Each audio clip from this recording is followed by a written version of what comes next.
So I definitely had other things that I was going to try to film this weekend. Uh, but that has fallen by the wayside because um let me just tell you, kids, just so you know, that once you hit 30, it is possible for you to break yourself entirely when you're fucking sleeping. Yeah. Folks, my name is Jen. Uh, we have a slightly different background. You are looking at my living room. You might recognize that shelf. That is one of my shelves.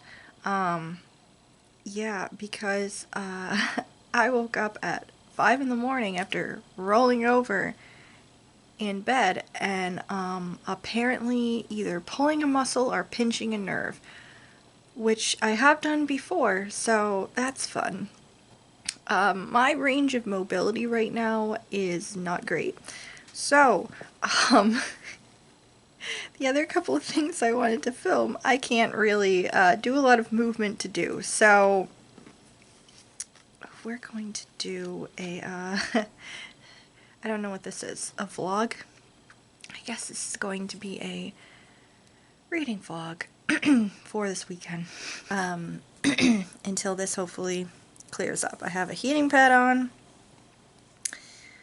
I'm in a bad mood, so, ooh, ow, okay, let's get into this. So, it is March, whatever. It's the first weekend in March, and so, basically, it is middle grade-a-thon. Middle grade-a-thon. Good Christ. So, it is, middle grade March, and I have finished one book already. The book I finished reading was Stinker from Space. Ooh, it's going out of focus again. Stinker from Space, which is by Pamela F. Service, which is one of my favorite childhood reads. It's about an alien who is trying to make his way home after being undercover on an alien, not an alien, they're all aliens, technically, on a enemy planet. And he ends up getting shot down and trying to escape from the aliens, and he crash lands on Earth. And this is a system that he hasn't been before. So he lands there, and basically his race are able to, in times of extreme danger to themselves, like if they've been really injured or whatever, they can have the ability to move their consciousness into another being. So I guess if you think about it, it's kind of like, is that like The Host, that like Stephanie Meyer thing when she was like, I don't want to write about vampires, I'm going to write about aliens, right? That's her thing. I don't know, because I didn't read that one. But yeah. So it sounds like it's like that kind of general idea, which, I mean, at the time when I was reading this as a kid, I was like, oh, that's, that makes sense. And that's also kind of cool. But now that I'm reading this as an adult, I'm thinking more about it, and it's like, that's kind of disturbing. That makes his whole race of people, like, I automatically assumed they were the good guys, but now I'm like, dang, are they just parasites? Like, is that what they are? That's a little creepy. He does this for survival, and the first intelligent life form that he seeks out, because it's just like plant life and it's like grubs and stuff, and then he sees like this creature that kind of has hands, so he's like, alright, we'll go with that, and it is a skunk, which he doesn't realize the implications of being a skunk until he bumps into a couple of children who they can't really pronounce his name. His name is Syncyr. It's spelled T-S-Y-N-Q space Y-R. So they can't really fully pronounce his name the way it's meant to be pronounced, and they think it's funny that it sounds like Stinker and he's in the body of a skunk, so they end up calling him Stinker. Wow, what is going on with my camera? And it was such a good time. I mean, on the one hand, very much feels dated with some of the stuff in here. Like, there's a moment where one of the main characters, her name is Karen, so it's Karen and Jonathan are the two kids. And Karen has a moment where she's like, it was like she was skipping breakfast or she was not doing whatever, and her mom makes a joke about, ooh, little miss worrying about her figure, and it's like, yo, she's, first of all, she's a child, second of all, that's, like, what even is that? Like, we don't say that. And then there's also very much the gendered kind of thing a little bit. So we have Karen, who is interested in space, more in this fictional world's version of Star Wars, basically, is what it sounds like. And she's interested in, like, intergalactic stories and stuff like that, which I totally understand, having been a kid who overall leans more towards, I like the story behind things, not necessarily the things. You know, like, I don't give a rat's ass about space. In fact, the idea of going to space fills me with so much dread. But, like, stories about space, like like Star Wars and stuff like that, and like this story, love it. Love the story behind it. Sports, same thing. Do I want to participate? No. Do I want to watch most of them? Not really. But you give me a movie about a sport and I'll watch the shit out of it. So, you know, I understand that kind of feeling about it. Whereas Jonathan, who is her classmate, he is very much in, I mean, he's into, like, the fictional side of things as well, but for the most part, he is very much into the science behind it. It's all about the numbers. It's about all the facts about space and planets and whether or not other life forms are out there, and, like, NASA stuff and everything. So he's very much. So in that way, it almost feels like, well, it's a little bit gendered, kind of, in a sense. But it's not, I don't think it's done in, like, an offensive way, is what I'm saying. It's just, that's just how the characters are, and it just, the way some things are phrased in here, it just dates it a little bit.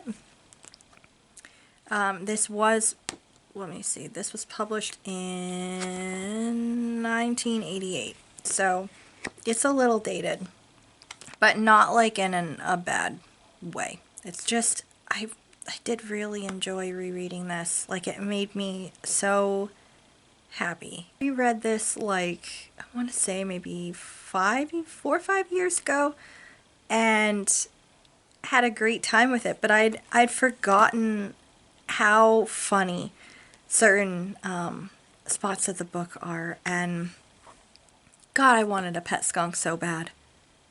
I just really wanted a pet skunk so stinking bad. Like, this book, it was between, like, a skunk and a raccoon, or I could have settled for both of them, because as a kid I basically wanted to be Ellie Mae Clampett from, like, the Beverly Hillbillies. I just wanted a lot of critters. But so I really liked re-experiencing this, and I'll probably talk more about it whenever March wrap up is. And I just really, yeah, I was really enjoying that. I started reading City of Light, City of Dark, which is by Avi. It's a comic book novel, and yeah, I started reading that. I read pretty much the first chapter. That's about as far as I got. I'm trying to convince my husband that he should read it, which I think I basically sold him on. He did look kind of interested when I started showing him the artwork, and he was like, oh, okay. I've also been making my way through the Egypt game by Zulfikar Lee Snyder. These were not part of Middle Grade March. This was my sci-fi pick.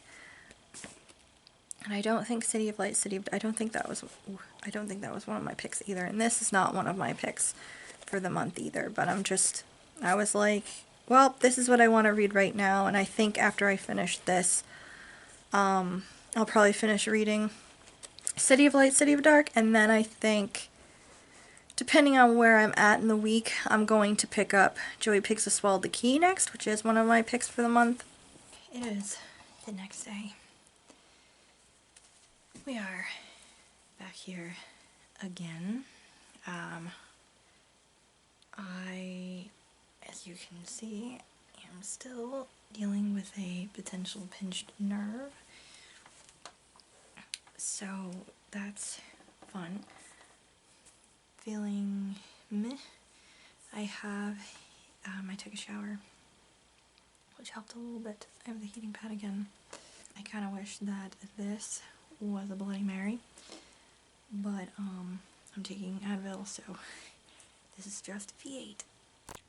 So I'm hoping this clears up because I need to work tomorrow. Sorry, I feel like most of this video is just gonna be me whining about my decrepit old body. So let's talk about other things. What else did I get done yesterday? Well, I finished editing my February wrap-up. I'd filmed that on Thursday. So yeah, I finished editing that and uploaded it. Scheduled to come up Monday, as per usual. Like I said, I think in yesterday's footage, I was planning on filming a couple of other videos this weekend, but because I don't have great range of motion, I have to put those off. The good thing is that I took yesterday to brainstorm a whole bunch of other ideas, so that's fun. And yeah, I think what I'm going to do is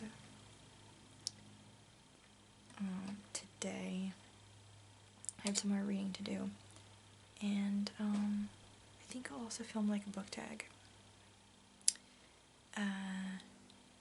Maybe I'll have you guys come with me while I try to decide what book tag to do, because at least that involves me not moving a lot. I'm trying to get a couple more videos scheduled and up, just because, oh god, what is that? Banks, what is it? What's a stink bug? I swear to god, I've never seen this many stink bugs until I moved to Massachusetts. It is a freaking nightmare. So, yeah. Anyway, I will have you guys help me decide on a book tag for me to do, or you're not helping decide, I'm talking at you. It's fine. We can do instead. Well, I can give you a reading update. So I talked about Stinker from Space yesterday. I can tell you a little bit more about what else I've been reading. Hold on a second. Where I am at yesterday, I did do a little bit more reading last night in the Egypt game. I'm now a couple of chapters away from the end, and I have really been enjoying my reread of this. This April moves into, she's from LA, and her mom's performer, and she's going to be going on tour, so she sends April to April to this university town to stay with her grandmother, her father's mother, for a while her glamorous mother goes about doing her thing. And April is pretty upset about this, and she ends up meeting, the first or second day she gets there, another kid her age in the building called Melanie, and they end up becoming friends over a shared love of storytelling. They're both very imaginative, and they also end up having a shared interest in ancient Egypt. and they also pull in some other kids from the neighborhood into the Egypt game as well, and basically they have done like a lot of study about Egypt, and they set up this play area in this abandoned storage backyard in the back of this antiquities shop. And it's actually pretty impressive. I didn't really have any kids in my neighborhood who were my age growing up. Well, there were a couple of boys who were in my class, but it was very much like girls had cooties, so obviously I couldn't spend time with them. I did not really have that experience of having like a neighborhood game thing that you would get involved with, because besides those boys, everybody else in my neighborhood were teenagers or toddlers. So something I really liked as a kid, and something I liked revisiting this as an adult, is this shared like playtime. The idea of having such good friends basically right on hand growing up, and you can have these shared local games. Like some of the other kids in the area, I guess, are usually involved in like after school like basketball or stuff like that, and then these guys are playing at making ancient Egypt in a storage yard. And I always really enjoyed that aspect of it. So yeah, there's something about this that really warms my heart a lot, about the idea of having this shared world with other kids. I will say though, it's so incredibly dated. This particular copy came out in the 90s. I read this for the first time in the 90s, and but the book itself was published in 1967.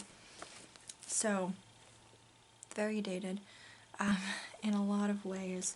I think some of the information that the kids were reading about Egypt also was pretty dated at the time. The way certain things are like phrased or stuff is handled, also very dated at the time.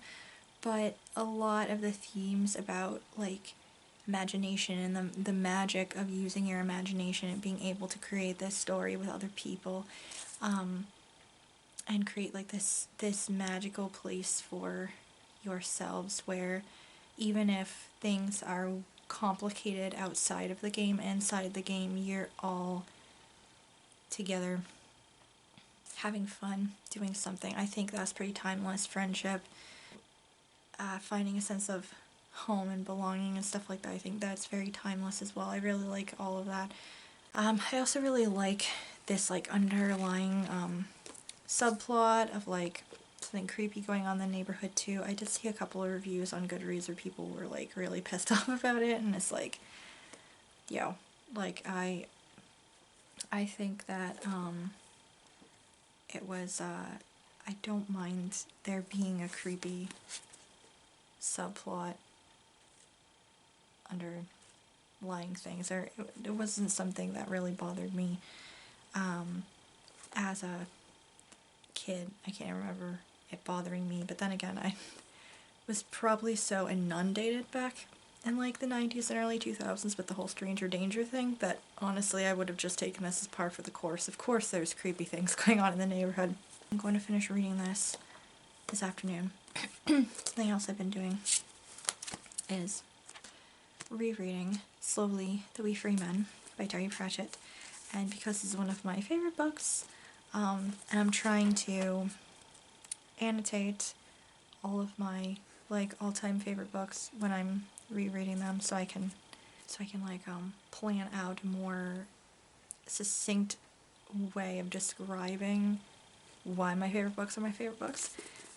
So yeah, I've been annotating this, but it actually has been turning out a little bit different than how I annotate other things. So I still like figured out the colors, like what the things are. So I have like purple is witchy things, because this deals with like the witches of Discworld. Gold or yellow is foreshadowing our connections to the rest of Discworld. Blue is my favorite lines. Pink is badass bits, or bits where Tiffany, Aching, main character, is being a badass. Green is relationships with family and other people. Dark blue is the We Free Men, or important figures in here. And red has to do with Granny Aching, who was Tiffany's grandmother and is an incredibly important figure in her life and in the story. Have all of that, so I've just been doing my usual of like tabbing things and then writing little notes and stuff like that. But then what else, what other things I started doing besides my usual like little tabs and notes, and I started highlighting things. Something else I have been doing, I started drawing little things at the end of chapters. So I have a little witch hat. At the end of the next chapter, I have a poorly drawn Nakmak Feegle, or the We Free Men. And then at the end of this one, I made a little Tiffany with the frying pan. So far, I'm only on chapter 4, which is when, so the We Free Men have kind of been introduced earlier, but then that chapter is called the We Free Men. So this is when we really get like a full-blown look at who and what they are. So that's been that. I've been taking my time with this, but I've been loving it so much. So the first time I read this in like, I want to say 2019 or 2020, this became an instant favorite the moment I put it down. Just instantly all-time favorite immediately. And I haven't read it since, so rereading it has just been so heartwarming and reminding me again why this became an instant favorite. Yeah. So, we're in the bedroom. I have a cat right here. There she is. Hey, Banksy. Good girl. Aww.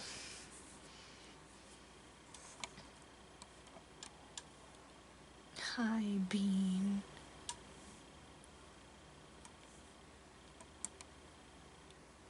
Oh, hi, baby. Oh, good girl. Oh, my goodness. I came in here because it was easier to film stuff in here. So, oh, she's on my lap. What a good baby.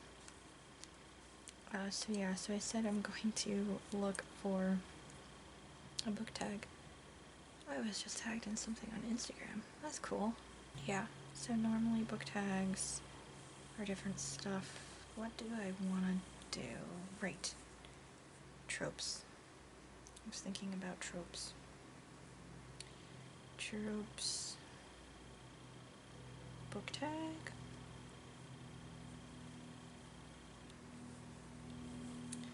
Ah, this is something that exists. Alright, let's do it. Okay, it looks like there's a couple of different kinds, but I think I'm gonna do, and it's on this blog called A Book Owl's Corner. It looks like this was originally created by Ash at Ink Words and Ash, which is a WordPress. Alright, so we'll film that tag in a little bit. Sorry, I've been cutting off my head the entire time so you can see my cat. I have a little bit of battery left on here, so I'm just gonna use that up, I guess, before I pop the new one in and do the tag. So other than that, what I've been reading has been City of Light, City of Dark by Avi. This is like, it's the crazy cool artwork in here. It is I'm on chapter 2. And yeah, I'm really enjoying this reread as well. And yeah, this was the first graphic novel I ever read. I read this in like 6th grade, I believe, and it just blew my mind, because I had been a little bit of a comic kid, but not, I wasn't like huge into comics, but I did have a few series that I always looked out for and tried to collect. But I hadn't like ever, and I mean I was a voracious reader, but I hadn't ever experienced anything like this before until I picked this up. Again, I'm just taking my time working through things. I don't know why it's taking me so long to get through stuff when I know darn well that it's such easy reading. It should not be taking me this long to get through things. It is the 5th day of March, and I should technically, honestly, be about 5 books down because they're so easy reading, but I don't know, I'm just having a hard time focusing. Something else I've been looking through. So when I got books from like my parents' house months ago, I'd found some old books that I'd grabbed. So this one was given to me when I was a kid. It is Awesome Good Clean Jokes for Kids. This is definitely mine as a kid, but these came from my grandparents' house and they were owned by, there's a common name in here. It's one of my uncles. So these were owned by one of my uncles when he was younger. And they just got left behind, like a lot of other things at my grandparents' house, and nobody wanted them, so I ended up with them. So I've been rereading the Good Humor book, Clean Jokes and Stories for All Occasions. This is really bad. Like really bad. Like there's a couple of jokes in here that I was really amused by, and I had like a very strong memory of memorizing these jokes and telling them to the adults in my lives and cracking them up, which felt good at the time. I used to memorize jokes a lot, like out of stuff like this, or out of like Reader's Digest. I used to read the Reader's Digest joke sections religiously because I wanted a clean store of jokes in my head, because I have always been kind of a very shy person around new people, and a little bit socially awkward, so I knew early on that I felt a lot more comfortable the immediate second I was able to make somebody laugh. So I just had like this whole storehouse full of random jokes that I picked up in a lot of different places. And sometimes they were jokes that like I got because I spent a lot of time around adults, and like adults would get, but like kids my own age were like, that's not funny. Like, yeah, it is, but that's okay. Yeah. The thing is that a lot of these are really bad. It's just good, clean jokes, but there's a lot of, like, some of them are funny, but then there's others that are based upon stereotypes and, big chunk of sexism, so those aren't funny. So, some of it's funny and a lot of it's not. And then, there's like these 3 books. So there's, Take a Bow BC. So there's like BC Comics, there's You're Not For Real Snoopy. So you got Peanuts, and then it's Dennis the Menace and his pals Joey. And all of these were ones that I used to read the weekly and Sunday newspaper when my folks and my grandparents would get it, so I like these collections, so I'm probably going to be flipping through these too. I guess we'll do some more reading that I want to read. You know what, we'll finish the Egypt game. That sounds good.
another book because I'm really bad at this, but I've been hearing about this on a podcast I've been listening to, and I wanted it. It's called The Gift of Fear, Survival Signals That Protect Us from Violence by Gavin Becker. So this guy's like the leading expert on predicting acts of violence. This dude, he kind of looks like he'd be on Law and Order. I'm hearing about it on the podcast True Crime Campfire. They reference it a lot. And this is basically about like your natural, I guess, paranoia or like feelings when you get a bad feeling about something, like about a person or a situation or something like that, and you get that gut feeling of like, ooh, something's wrong. And a lot of us try to talk ourselves out of it and rationalize it and say, I'm just being silly, that's ridiculous, or like you have a bad feeling about a person and you do that too. I'm just being silly, everyone else seems to like them, like that kind of thing. And then a lot of the times it turns out, no, I was right about this situation or this person or whatever. It is because you have certain things that you are picking up on, that your brain is picking up on, that, you know, that you are understanding, but your brain isn't working quick enough to fully explain to you what these signs are that are dangerous that you're picking up on. So all you get is like the gut feeling of something's wrong. So this kind of goes into that and teaches you how to trust your gut more. And they've been talking it up on the podcast a lot, and it just sounds really interesting, and it sounds like exactly the type of stuff that I'm interested in. So, yeah.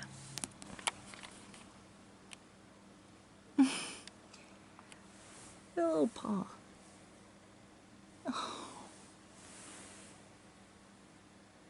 Hi, babies. So, quick reading update. I finished City of Light, City of Dark, and yeah, just really enjoyed it again. It is such it's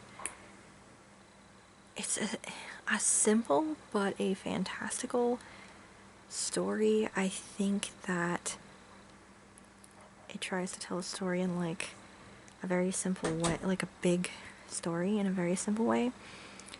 There are other things that honestly I would like to know more, but overall still just a really good book. Some of the artwork is so gorgeous. Like, I actually really wanted to show you guys a couple of my favorite pages of drawing, but in case you guys want to like actually read it, it would technically be spoilers for stuff that happens towards the end of the book, so I can't show you that because I don't want to spoil anything. In case you guys want to read it, which I recommend. It's definitely like a graphic novel for kids, but I think, you know, anyone can enjoy it. I have to pick what my next read is going to be, so let's see. I am not doing either of these books yet, Amari and the Night Brothers or Legends and Lattes, because those are the ones that I'm going to be bringing on our trip this weekend. Those, and hopefully I'm hoping to at least get through this one. I don't know if we'll get through this one as well, but I am hopeful.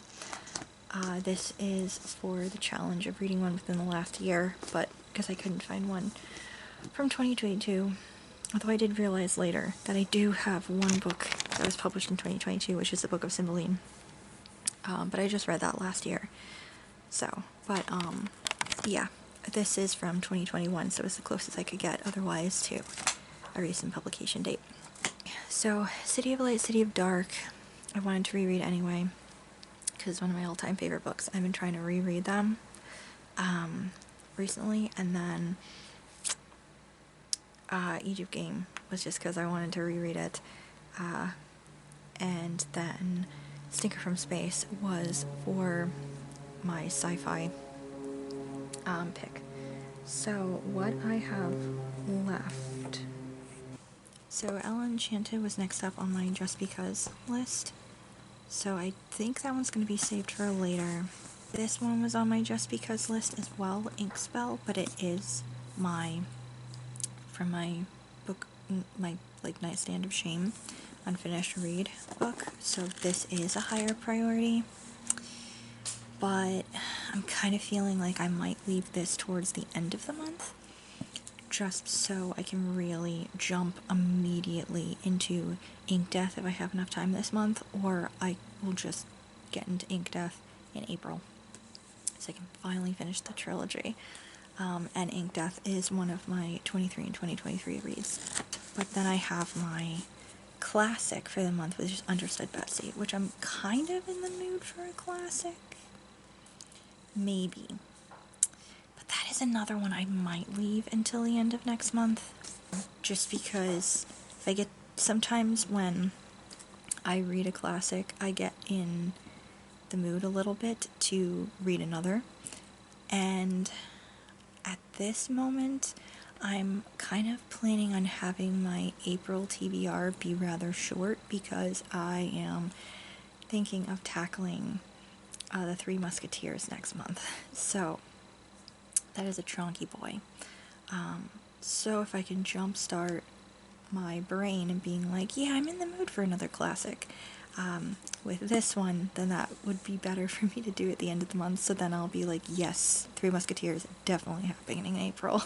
Basically, that leaves in my priority list my 3 other picks for the month's challenges. So, geez, don't mind the fact that I definitely am wearing Halloween leggings. It's Halloween every day for me.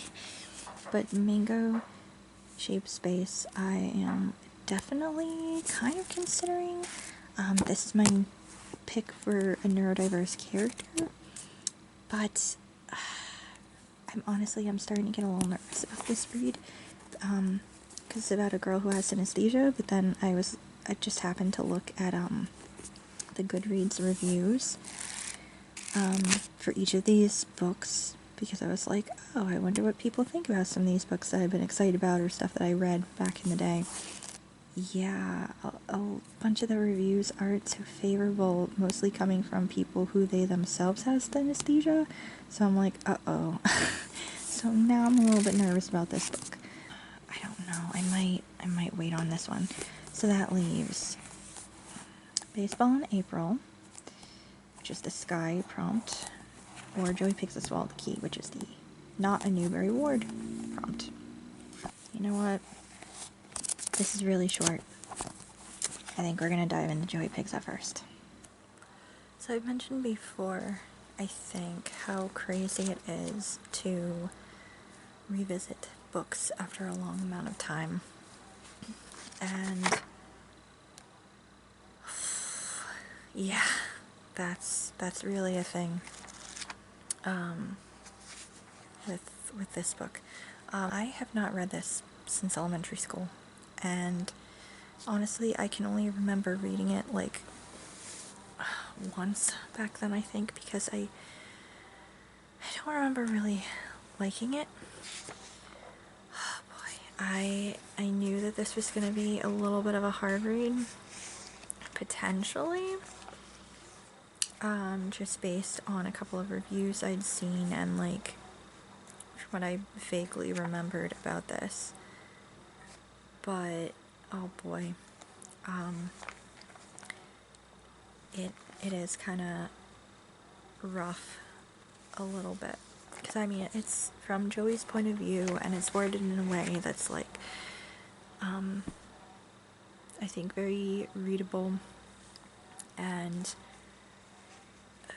but it's like there's underlying things that he is saying that makes it sound like it's just like a matter-of-fact thing, like the fact that his dad ran off, his mom ran after his dad, he was raised by his grandma would just be, sometimes she would be funny, and then a lot of times she'd just be really mean to him, and it's almost worded in like this way that he's just kind of taking it as, yeah, this is a thing that happens, it's kind of matter of fact. But it's like, oh, some of that is really sad. For example, I'm on chapter 3 right now, Handful, and his mom has come back. His grandmother has disappeared, which is also kind of a scary thing because his grandmother's literally disappeared and they didn't bother to call the cops, and she's just gone. She's gone. And I don't think she ever turns up again. I don't remember that. We'll see when I finish the book, but I don't really remember. That also might have been partly what bothered me as a kid. Yeah, but so before school started, his mom went to the school to have a meeting about him. She read his file, you know, and tried to talk to him about it, and says, you know, he's a handful, and she basically said he probably should have been kept behind and given extra help, but that no teacher wanted to get him 2 years in a row. And he says to his mom, I don't get how they think I'm such a pain. And it goes on to say, and I didn't, because most of the time I wasn't even in the classroom. I was in the principal's office, or with the nurse, or I was helping out in the library or cafeteria, or running laps on the playground. It wasn't like I was a pain all day long. Like when it rained, the teachers all asked me to run to the parking lot and roll up their windows. I didn't hear them complain when I came back dripping wet, or if a stack of new supplies was dropped off and I was in the office, then I always helped move them into the storeroom and received an awesome kid stamp on my hand, not a pain-in-the-neck kid stamp. Plus I was famous for snatching flies right out of the air, killing all the classroom spiders, making sure the white mice were always in their cage. I'll bet helpful things like that were not written down in my file. I know I'm not perfect, but I didn't think it was fair that they told me one thing and wrote down another. I don't know. I don't know why this book is making me, like, so utterly emotional right now. I couldn't really relate to this as a kid, because I could get silly, but I was definitely not hyperactive. And, but, you know, as someone who did have, not all the time, like I had plenty of good school experiences too, but I was bullied by a couple of different teachers, and, stupid shit, and I did remember just things from growing up, how different people in my class were handled and stuff, and it just, I don't know, it's kind of reminding me of all of that, and I just feel bad, because I don't know, it's like this, it just sucks, because he's not being helped by the adults around him who are supposed to be helping him. You know, he does say that he gets meds in the morning, and then he's calm, and then after lunch they've worn off, and I also know that that is, like, depends on the person too, because I had, people that I grew up with who, I'm assuming it was probably Ritalin, would get it and they'd be okay, and then I had a friend who would have to go get it at, I don't know, I went with her once, to the nurse, and, yeah, she'd get meds, and then basically be a zombie, like she'd be asleep at her desk behind me. I don't know, I think a lot of the times they gave Ritalin to kids who did not, need it, and, just couldn't be arsed otherwise. I'm sure things are, I mean, I'm not a parent, I'm not a kid, so I don't know how things are, in the system now, but in the 90s, things were kinda like the wild fucking west out there, so, I don't know. it sucks because he's left to think that he's the problem and he is a bad kid. And it's like, it's not that he's a bad kid, it's just he is a little bit of a handful, and the adults around him are failing him horribly by not giving him help, by not understanding how to help him, by not getting him the proper meds, the proper, what is it called? I've heard teachers talk about it recently. It's IEP, I think. Not have a proper system in place, which that's not great. But at the same time, on the other side of it, you can't fully blame the teachers either. It's more like, I mean, some teachers are not good at handling that, but then the other side of it is not, it's more the system in general, not just an issue with the teachers, because the teachers, you think about it, they're squeezed in for only so long with like probably upwards of 25 kids, and they got to get a handle on that. They got to teach certain things. They have a specific set of things, and if you live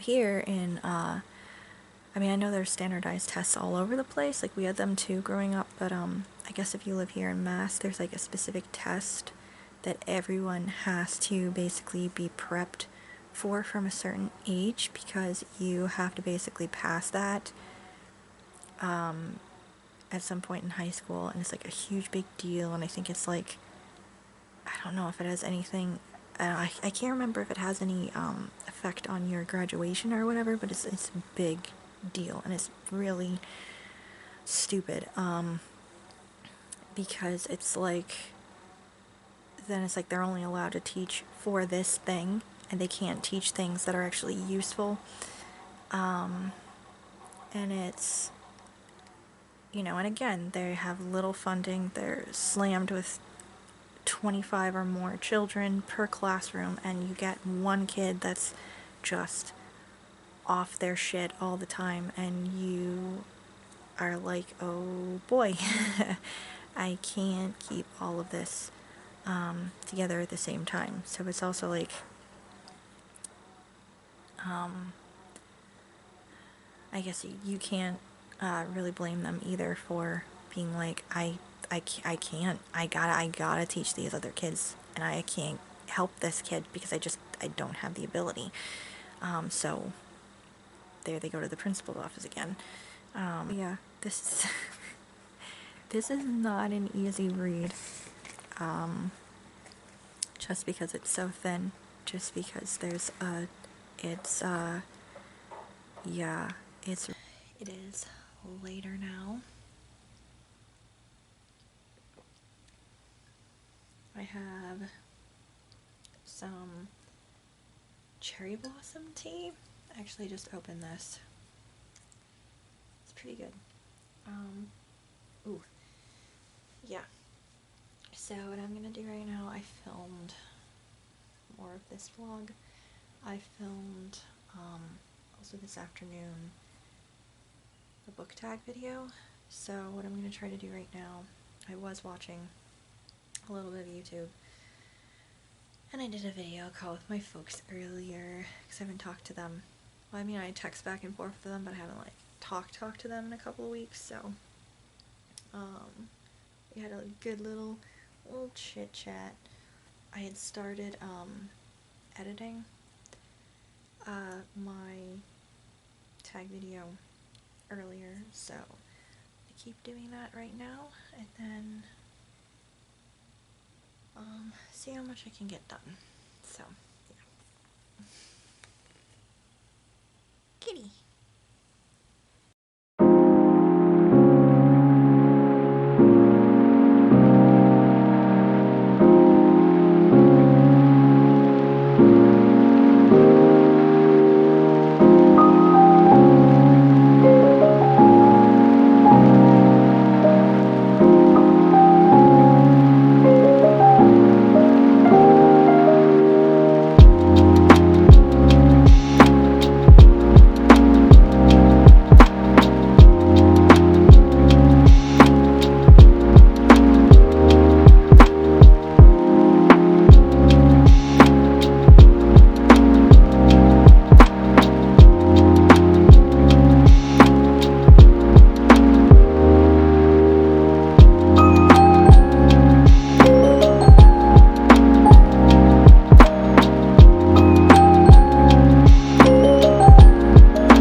actually Monday evening.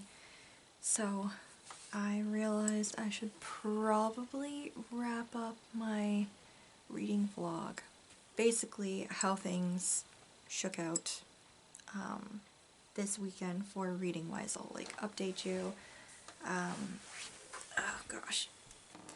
So basically I had, or rather, no, I talked about Sneaker from Space. I had already finished reading it. What else did I read? I read a couple of books. I read The Egypt Game by Zilpha Keatley Snyder. Really enjoyed the reread. Probably will have more to talk about, I guess, at my wrap-up. Or maybe I'll actually be quick about it, because I think I said most of my thoughts during, you know, this vlog. Finished reading City of Light, City of Dark, and just really appreciated this book. Again, it is such a good story.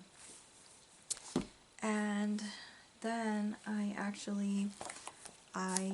yesterday started Joey Pigsaw Swallow the Key. I know I talked about it a little bit. I haven't gotten too far into it. I'm on chapter, what am I on? Like chapter 4 or 5 now, and dude, it is just, I don't know what it is about it exactly, but it is just making me, all kinds of emotional. And it's definitely, for such a thin book, making me take a while to get through it, just because I have to keep stopping going, oof, God, like, cause his mom is a very complicated person, and like, it's just a lot. So it is taking me a little bit longer to get through this than I thought it would. I actually thought that I would have more of this read yesterday. I thought I would be done with it by today, but I just, oh man, I have to keep pausing and just taking a minute, because, yeah. Last night, before I went to bed, I just had to, like, get my brain onto something a little bit lighter, so, I think I showed these little, like, comic strip book things. So I picked one of them up. I picked up Take a Bow BC, which is by Johnny Hart, and it's like the BC comics, if that's like a comic strip that you ever read in the newspaper at all. I actually don't know if it's still running or not. It might not be, because I know a lot of them aren't in the newspaper anymore. But so I read that last night just to get my mind on something else, and that's pretty dated too. Like there's some jokes in there that I don't quite understand, because they're referencing people that I don't recognize the names at all. But that's from like this 1970, I believe. And yeah, there were some wordplay and stuff like that that I really like. And there's the character of Grog, who's just like, even though that's about like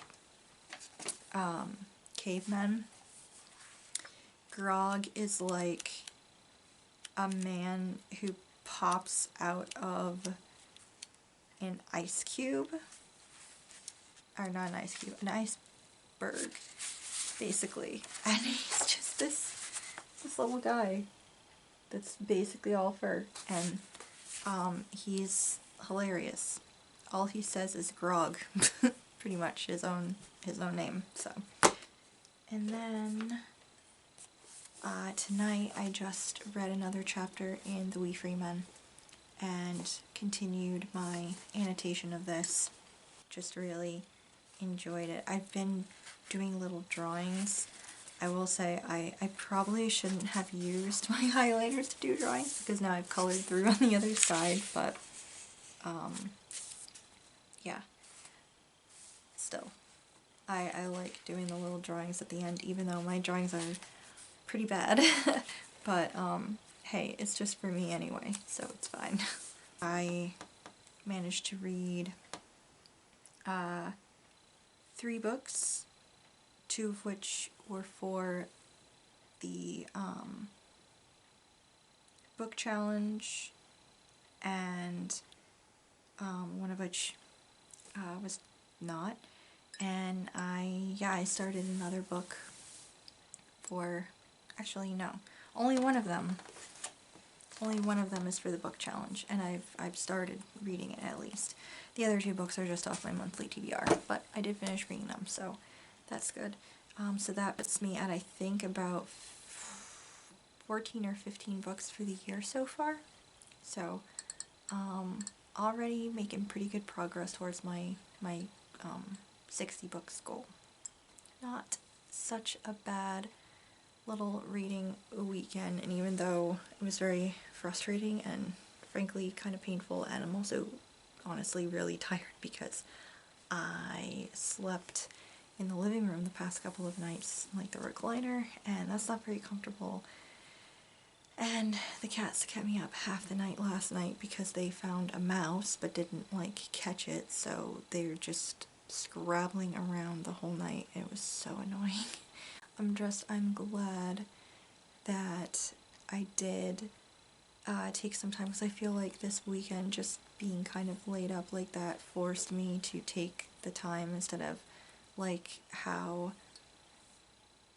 I've been like go bouncing around between lots of different things. It made me basically just sit on the couch and chill out, and I did make good progress. I edited both videos for this week and uploaded them, and I ended up spending a bunch of time brainstorming more ideas for future videos, and that was also useful because I was getting a little bit nervous of, ooh, I don't know what you know, I might run out of ideas by June, so that was good to take some more time to brainstorm.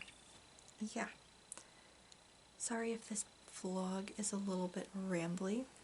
It was not very prepared because of circumstances, but I worked with what I could. Here's to me hopefully editing and uploading this quick enough to actually get it up to you guys, because frankly I have 2 reading vlogs from last year, one which is about covers the whole summer, and the other which just covers me reading Count of Monte Cristo last March, and I still haven't finished editing or uploading those. Anyway, thank you for watching anyway. Thanks for always watching, and if you are new here, I promise I'm slightly less rambly sometimes. Please consider subscribing if you would like, and I will see you guys in the next video. Bye.